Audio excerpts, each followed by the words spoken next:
Boys and girls watching, it is poetry time. And today I'm going to read you a brand new story that in another lesson we will act out. And maybe if we have time at the end, we might be able to act it out. But usually we do some poems. We will act out some of our poems, and then I will read a story for you. And then the next time we will find some good actors. So let's do some poems together first. Are you ready? Class, stand. Get out your Humpty Dumpty.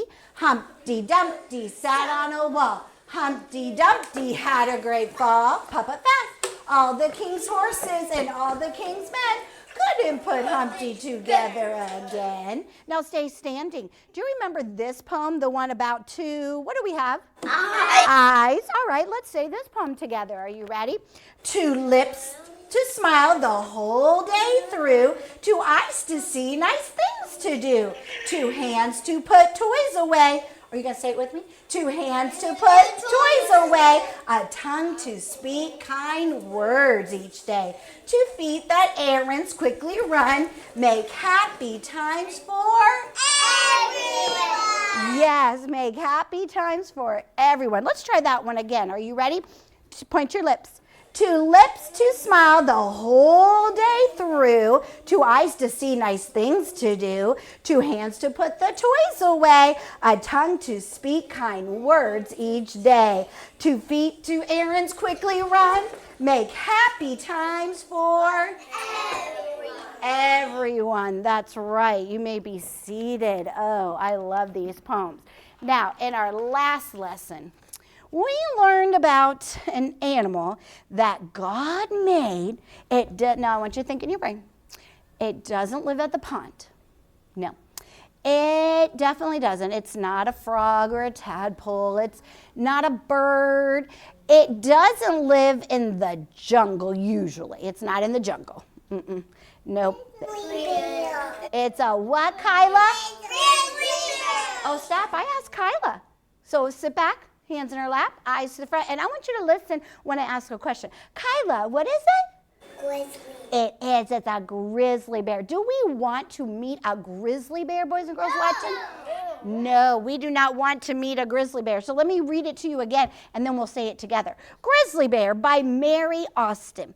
If you ever meet a grizzly bear, you must never ask him where he's going or what he is doing.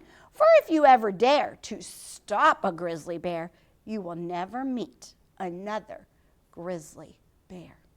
By Mary Austin. Let's try to say it together. Here we go. Class, stand. Grizzly Bear by Mary Austin. If you ever meet a grizzly bear, you must never ask him where he is going or what he is doing. For if you ever dare to stop a grizzly bear, you will never meet another grizzly bear. Nice. You may be seated. Oh, grizzly bears are fun. Who made the bears? God did. That's right. God made the bears, and they're beautiful, and they are just beautiful. But we don't ever want to meet a grizzly bear. Now, God made some other things. What other things did God make, Jonathan? Blue butterflies, I like. Blue butterflies. He does. He likes things that are blue, so he really does like those blue butterflies. I really like that God made the yellow ones, but I'm glad you like the blue ones. What other things did God make, Joseph? Tigers, yes. What other things did God make, Cyrus? Hunters. Hunters? He made the hunters. He made people. Lucia, what else things did God make? What is it? Bows. Bows? Yes, bows. Girls like to wear bows, don't they? They sure do. Well, God made the fish in the sea, didn't he? He made rain. Connor, what else did God make? Myla. Made your friend Mila. He made friends. He made the sunshine. He made the stars. So let's think about the things that God made and do our poem that God made. Class, stand. Get out your fish. Are you ready? The fish were made to praise him. The rain was made to praise him. The birds were made to praise him. And we can praise him too. The mountains were made to praise him. The water was made to praise him. The stars were made to praise him. and we can praise him too. Nice job. You may be seated. Oh, I love these poems so much. Oh, you know what? There's a poem in this book. It talks about how God made us. Let's see if Mrs. Stewart can find it.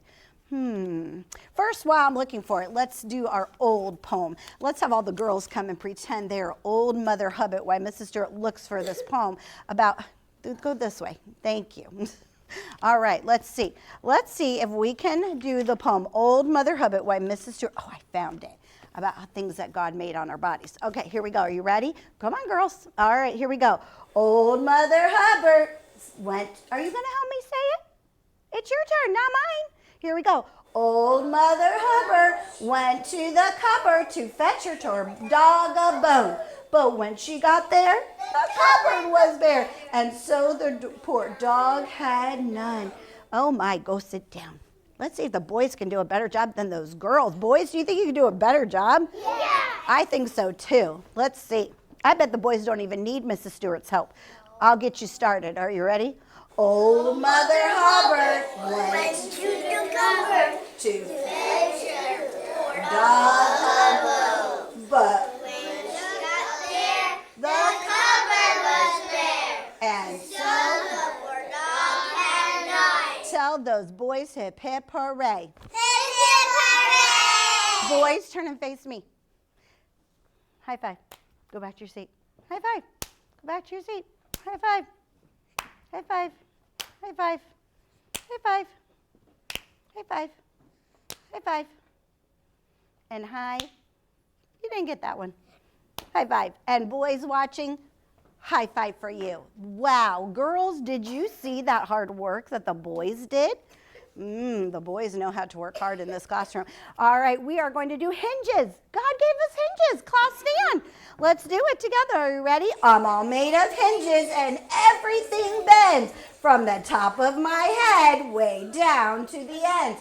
I'm hinges in front and hinges in back. If I didn't have hinges, I surely would. There you go. You may be seated. Oh, I don't know why we're on the floor. Mrs. Stewart didn't go on the floor. Let's try that again. Class, stand. Now, I didn't go on the floor. All I did was point to my toes. Cyrus, show me how you point to your toes. Good, Joseph. Good. This time, do it right. Here we go. I'm all made of hinges and everything bends from the top of my head way down to my ends. I'm hinges in front and hinges in back. If I didn't have hinges, I surely would. Nice. Sit down. Well, I think you might be ready for our story today. Oh, this is a fun story. Now, the last time we did poetry, we talked about the little engine that could. That's right, the little engine that could. And that little engine, the other engine broke down and nobody would help him. But when the little blue engine came along, she said what? I think I can. Yes, and they were able to get the dollies and the toys and the animals over the hill to the boys and girls the next morning. Well, I have another fun book for us today. And we haven't done this in a long time, so I would like for us to sit on the floor and read. So boys and girls watching, you come real close. Closer, closer. Oh, okay, here we go. Are you ready? Now I'm going to get my chair. And I would like for table 2 to come sit right here because when we did that hinges poem, they did a good job. They weren't on the floor. They worked hard. So they get to be right in front of Mrs. Stewart. They're working hard. All right. And the boys and girls watching, you did a good job too. So you're so close right now. Good. Table 3, come sit down. Good job. Now we're going to sit Indian style and our eyes are going to go to the front. And table 1, you may come sit down. Good job. Now, this isn't our playtime. This is our reading story time. So let's do our best. Make sure we're not touching our friends. We're going to do a great job just as if we were sitting in our chairs. So make sure your hands stay right in your lap so that you can hear the story. Sit on your bottom and do your best job. Sit on your bottom. Sit up straight and tall. Nice job. All right. Now, this is a fun story. This is about a little rabbit. It might be. Just wait. Well, let me read the story and we'll find out if it's about Peter Rabbit. It might be. So listen. Once upon a time, oh, I lost some eyes already. Once upon a time, there were 4 little rabbits, and their names were Flopsy, Mopsy, Cottontail, and Peter.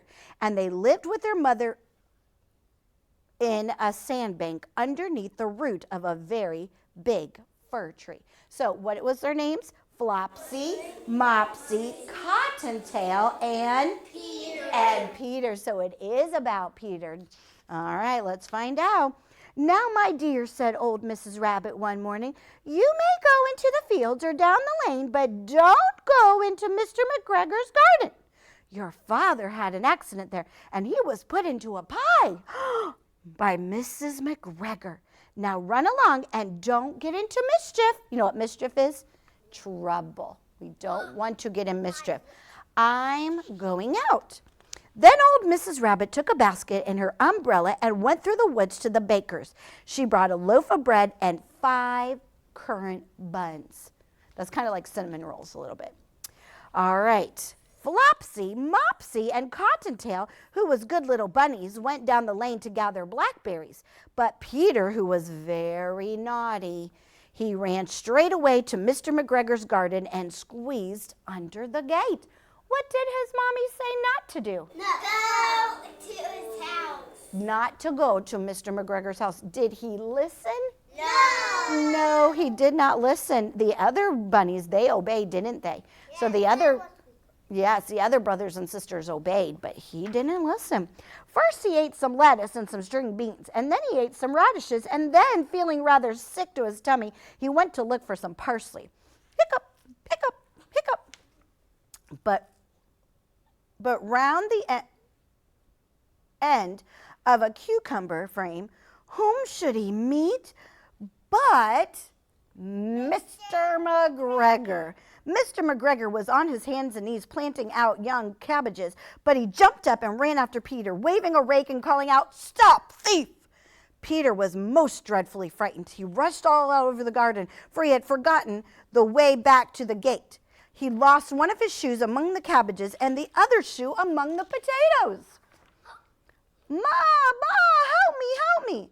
After losing them, he ran on 4 legs and went faster and faster, so that I think he might have got away altogether if he had not unfortunately ran into a gooseberry net and got caught by the large buttons on his jacket.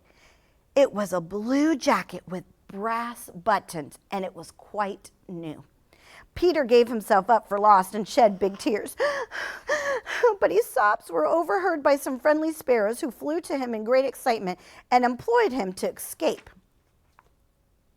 Mr. McGregor came up with a sieve which he intended to pop upon the top of Peter. But Peter wriggled out just in time, leaving his jacket behind him, and rushed into the tool shed and jumped into a can. It would have been a beautiful thing to hide in if it had not had so much water in it. Now he's all wet. Mr. McGregor was quite sure that Peter was somewhere in the tool shed, perhaps hidden underneath a flower pot, and he began to turn them over carefully, looking under each one. So where was he hiding? In the what? In the water can, that's right. Do you think he found him? No. Do you think he found him, boys and girls watching? Let's find out. Presently, Peter sneezed. Ka-choo! Mr. McGregor was after him in no time and tried to put his foot upon Peter, who jumped out of a window, upsetting 3 plants. The window was too small for Mr. McGregor, and he was tired of running after Peter, and he went back to work. Peter sat down to rest, and he was out of breath and trembling with fright. He had not the least idea which way to go. Also, he was very damp from sitting in the can. After a time, he began to wonder about going lippity-lippity, not very fast, and looking all around. He found a door in a wall, but it was locked, and there was no room for a fat little rabbit to squeeze underneath. Poor Peter Rabbit. Blurp, I want to go home. He began to cry. An old mouse was running in and out over the stone doorstep, carrying peas and beans to her family in the wood. Peter asked her the way to the gate, but she had such a large pea in her mouth that she could not answer. She only shook her head at him, and Peter began to cry. Long-tailed, tiny pointed ears, very dangerous, he thought, because he saw something sitting on a big rock. It's big, it's white fur, it's got a long tail and whiskers. What do you think it is? Then he tried to find his way straight across the garden, but he became more and more puzzled. Presently, he came to a pond where Mr. McGregor filled his water cans. A white cat, you were right, was staring at some goldfish. She sat very, very still, but now and then the tip of her tail twitched as if it were alive. Peter thought it best to go away without speaking to her. He had heard about cats from his cousin, little Benjamin Bunny. He went back toward the tool shed, but suddenly, quite close to him, he heard the noise of a hoe, scritch, scratch, scratch, scritch. Peter scattered underneath the bushes, but presently, as nothing had happened, he came out and climbed upon the wheelbarrow. He peeped over. The first thing he saw was Mr. McGregor hoeing the onions. Hoeing is a tool that he used, and he's digging like this. His back was turned towards Peter, and beyond him was the gate. Peter got down very quietly off the wheelbarrow, and he started running as fast as he could go along straight walk behind some black currant bushes. Mr. McGregor caught sight of him at the corner, but Peter didn't care. He slipped underneath the gate and was safe at last into the woods outside of the garden. Mr. McGregor hung up the little jacket and the shoes for a scarecrow to frighten the black birds. Oh no, do you think his mommy's going to be sad that he ruined his jacket? No. Mommy bought you a brand new jacket. Are you supposed to just not take care of it?